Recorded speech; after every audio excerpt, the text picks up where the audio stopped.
আজি আমাৰ খুব ভালো লাগা এটা মুহূৰ্ত। আজি ৮০তম স্বাধীনতা দিবস উপলক্ষে আমি এই অনাথ শিশুৰ লগত পঠালোঁ, আমাৰ স্পেচিয়েল চাইল্ডৰ লগত পঠালোঁ।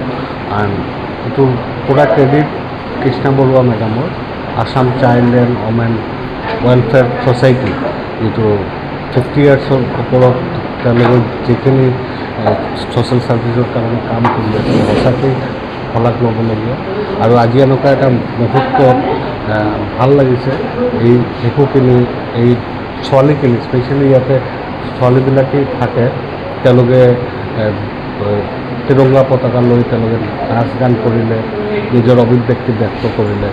লগতে আমি আমাৰ ফালৰ পৰা জীৱনধাম সংগী দেৱী পাব্লিক চেৰিটেবল ট্ৰাষ্ট আৰু ব্যতিক্ৰমৰ যৌথ উদ্যোগৰ আমি তেওঁলোকৰ সকলোৰ হাতত এটা এটা কাপোৰ আমি দিলোঁ, তেওঁলোকৰ এটা নতুন ড্ৰেছ আমি দিলোঁ তেওঁলোকক। আমি এই এনেকুৱাকৈ এটা ফিলিংছ আমি আমাৰ ক্ষুদ্ৰ সামৰ্থ্যত আমি চেষ্টা কৰিছোঁ যে তেওঁলোকৰ লগত থকাৰ, আৰু এই বিশেষ মুহূৰ্তটো তেওঁলোকেও খুব আনন্দিত হৈছে, তেওঁলোকে উপভোগ কৰিছে।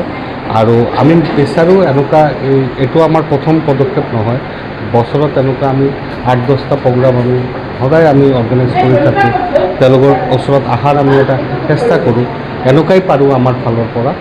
আমি বিচাৰোঁ আমাৰ সকলো সামাজিক সাংস্কৃতিক যিখিনি সংগঠন আছে